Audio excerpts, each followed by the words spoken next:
Liberals never live up to their namesake. The View's Sunny Hostin acting not so sunny. She's shredding greasy Gavin Newsom, saying how dare he have Steve Bannon on his new podcast.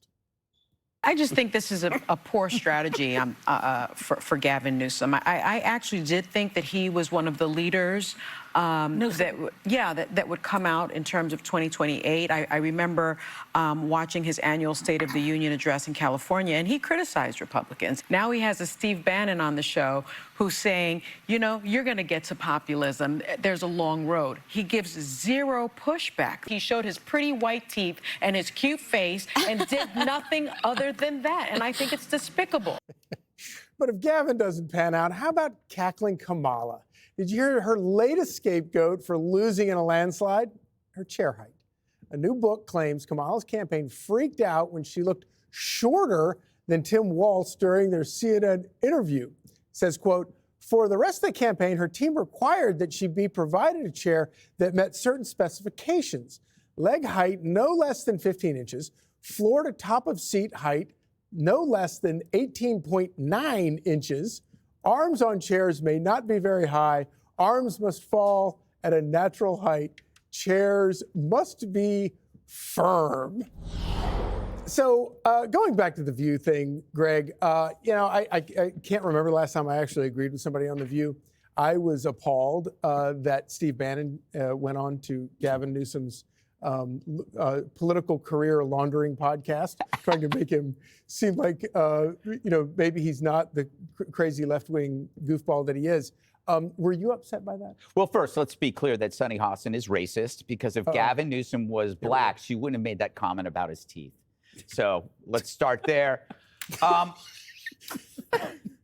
I do enjoy these Democrats going after Gavin for talking to people that he disagrees with. Yeah. They don't realize that that's the reason why they suck. And they say, how dare you platform this person? That's the new phrase for allowing someone to talk. You can't platform this person. Did you ever consider why Kamala was so hapless when she was talking and she couldn't string two sentences together? Because she never had a conversation with anybody who disagreed with her. You got to build up those flabby intellectual muscles. You got to get out of your comfort zone. Although I know I'm cynical enough to know that what Gavin is up to. But you know the weirdest thing about, let's discuss the weirdest thing about the podcast was Gavin's hands. Wow. I don't know if you guys noticed Gavin's hands. Do we have any tape of that? Like, what is going on with this guy? Tyrus said that he was negotiating the price with a deaf prostitute. Oh, wow. Which I think is probably correct. But it's like, who does their own sign language when they're talking? I don't get it. Is this something you've witnessed before? I've never seen anything like that. I don't think he could be president. That's too distracting. In Iran, they chop him off.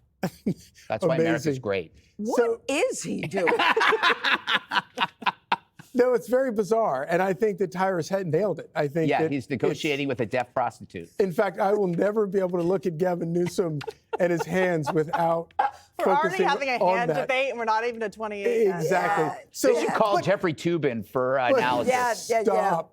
Okay, Katie, can we move on? Can we please? So, please. Welcome to Friday. Exactly.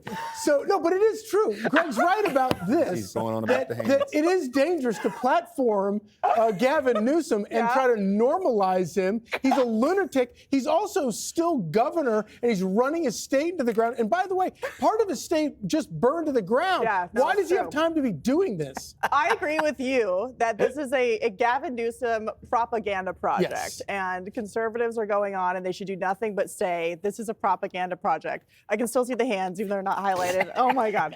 I think he does this when he's nervous and doesn't know exactly what to say and actually answer questions. There's something weird going on. But he's trying to remake himself into this moderate, right? He is shrewd in the sense that the rest of the country shifted to the right. So he's trying to set himself up for 2028. But people like Sunny at The View are totally detached from reality when it comes to Democratic strategy and what they need to do to actually get back in touch with the country.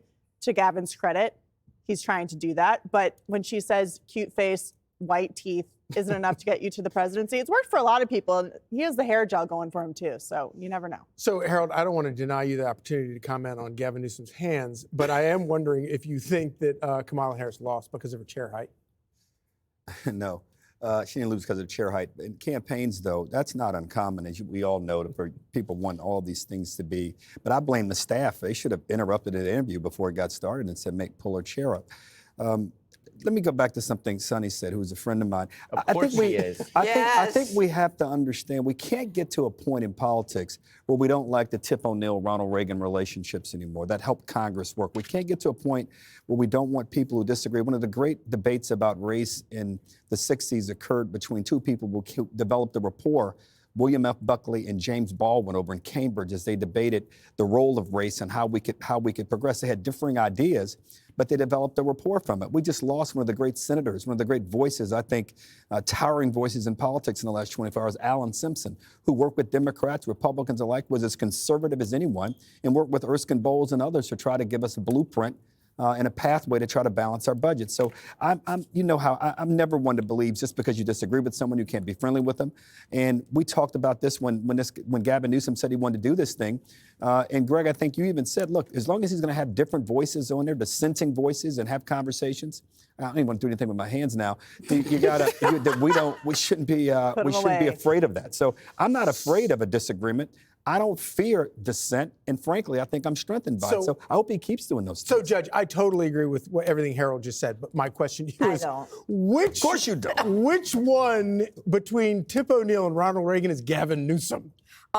That's the problem. He's not even on the same Right. plane. Which one's Steve Bannon? First of all, you know what, Sunny Hostin, are you saying that she's responsible for, like you were talking, like a regression in race relations? By no means. I'm saying you have to be willing to sit. No, Well, I didn't don't say need you that to at all. answer it. I think the question's enough. The answer's no. So anyway, I mean, how can somebody who is in the business, my earring just fell, that's from my jeweler. Lord didn't how like to could say that someone to me. who is in the business of communication on television be furious because you don't want someone else to speak? But this is why they lost the election. They want to deplatform people. They want, how dare you normalize someone who disagrees with me?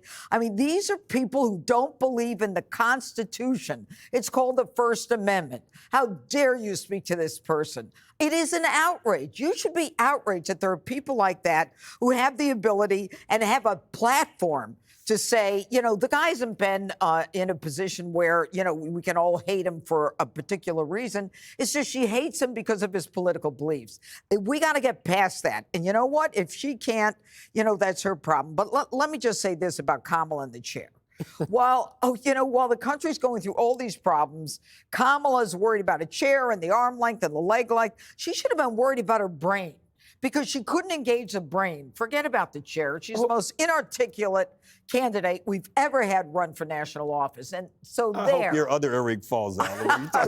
So you no need amount of chair size or hand movements was going to help her brain. Ooh. Hey, Sean Hannity here. Hey, click here to subscribe to Fox News YouTube page and catch our hottest interviews and most compelling analysis. You will not get it anywhere else.